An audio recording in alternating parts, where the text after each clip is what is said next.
COVID deaths near 200. Another Family Island passport office opens, and a local political parties criticizing the government's handling of the pandemic. Good evening, everyone. I'm Leah Cooper with your Jcn News for this Friday, April 30th.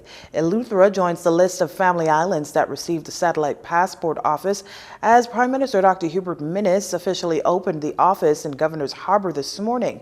It is the latest of a series of Family Island visits made in recent months for various infrastructure ceremonies and official ceremonies.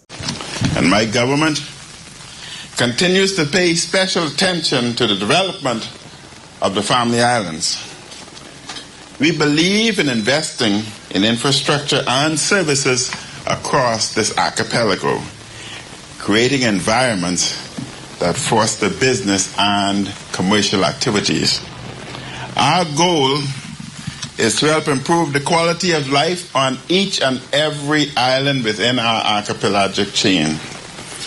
And an important part of the government's investment in strengthening these communities is to ensure government services are readily available in each island. This is the fourth passport office to be open in the past 2 months on the Family Islands. The government has previously opened satellite passport offices in Inagua, Exuma, and Long Island.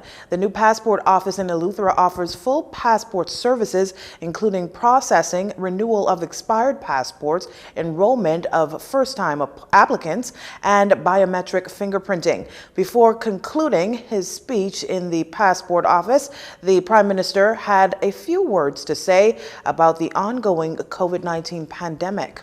There's been a resurgence of the virus around the world, and the Bahamas is part of that trend.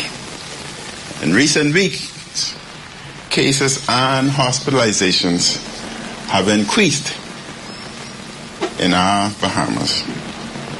The pandemic is not yet over.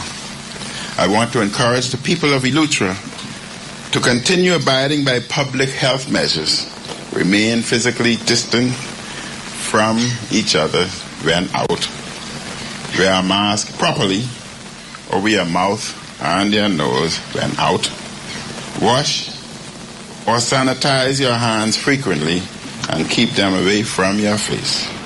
When sick, stay at home, and please get vaccinated.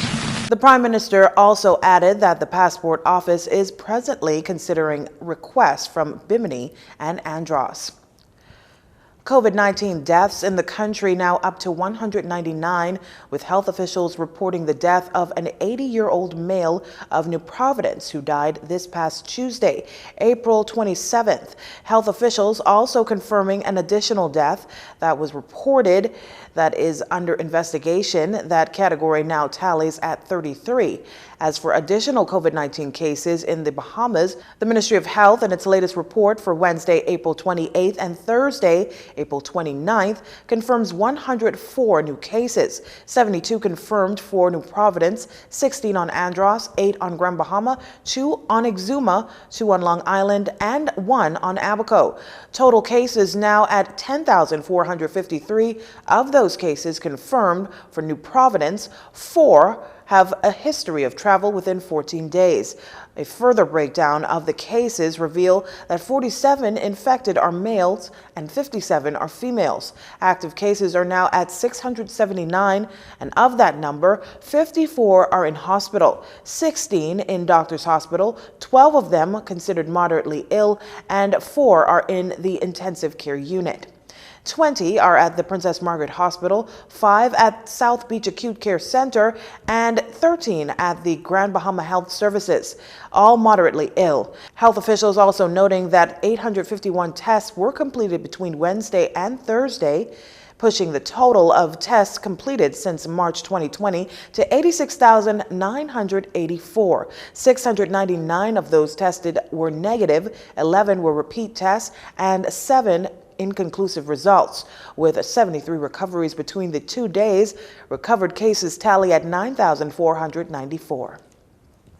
Health Minister Renward Wells says that health officials are looking into an influx of cases, which lead to more than 80 additional cases added to the COVID-19 daily report. During the week of April 18th, on April 25th, officials indicated that 32 cases of COVID-19 cases were not reported for the capital. Those tests took place sometime between January and April of this year. While there are 54 cases for the nation's second city, those tests taking place between September and December of last year. Minister Wells did admit that the pandemic made flaws visible within his ministry, along with the Bahamian society at large. He says that the Ministry of Health is moving into the 21st century while they are seeking to address issues. The Bahamas is in the middle of a third wave of COVID-19. 233 cases have been reported this week alone.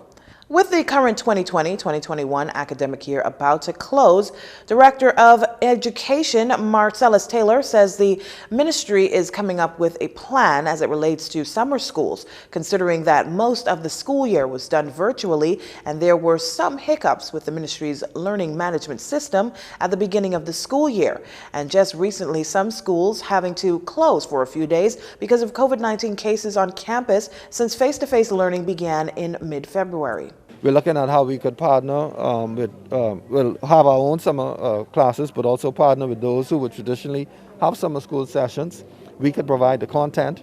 We could provide support if churches want to have vacation Bible school and want to add components of English language, mathematics, and so forth to it. We could provide the content, through video or whatever means we can do.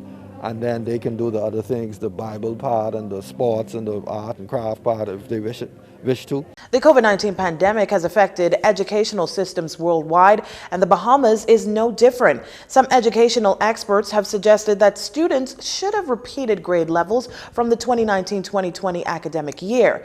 Director Taylor says that the ministry is making some adjustments to its curriculum. So let's say, for instance, you're going into grade 4, but there were some key contents that you may have not gotten in grade 3, or some key contents that we feel that we need to re-emphasize.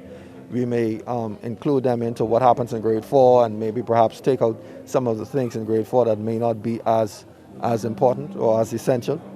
And so we're looking at a number of things. Director Taylor notes that the committee will unveil the ministry's final plans as it relates to those summer school plans. You're watching JCN News. Stay with us.